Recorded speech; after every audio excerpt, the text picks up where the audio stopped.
shut my helmet, and that was it. We were serious. That's an awesome feeling, I think, when you overcome a battle and you win.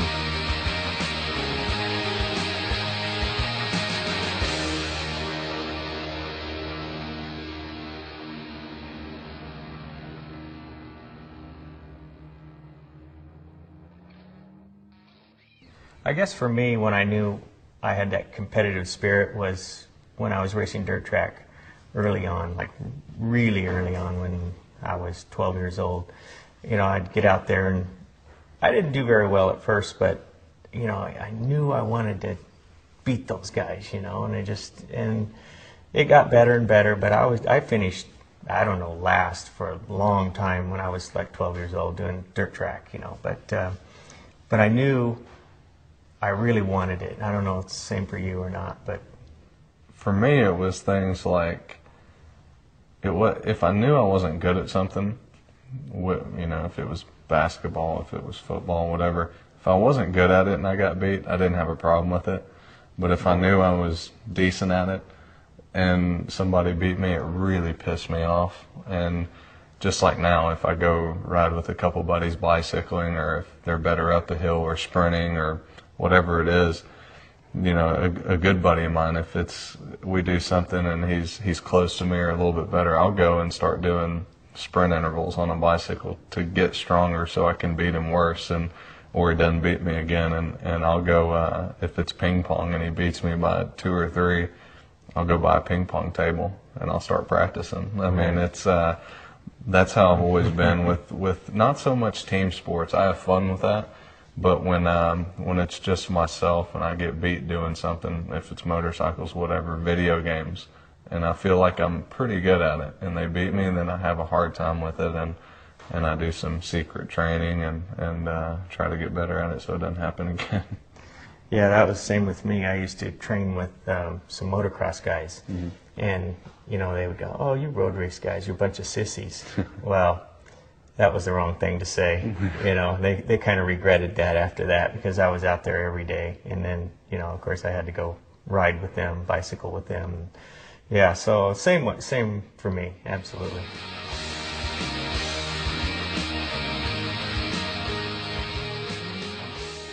I liked the fans part of it, and I remember when I was a kid and I would see, you know, I'd see a top racer go by, and I mean, I would be just in awe. And it's a little hard for me to accept when people are like that with me, because I was like that with other people and still am.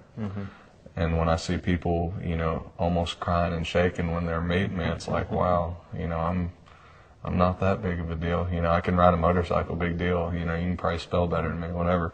And you know, it's just one of those things. People can do whatever they love to do. A lot of people can do that really well, and it's one of those things. The travel's hard with it. The media part of it is hard, but it's important. But it'll wear on some people. Some people love to do it, and the obligations is the hardest thing for me. It's what I know the sponsors need and what they want, and that's what I'm getting better at doing. But that's the hardest part for me is doing the other things besides making the bike go, you know, faster around the track. That's the job for me. Is not so much riding, it's the other stuff that goes with it. Yeah, well, for me it was a lot easier then, because we probably had 50% less workload than you guys, you know, as far as the press goes. So yeah, we kind of had it easy, and then I didn't even want to do that.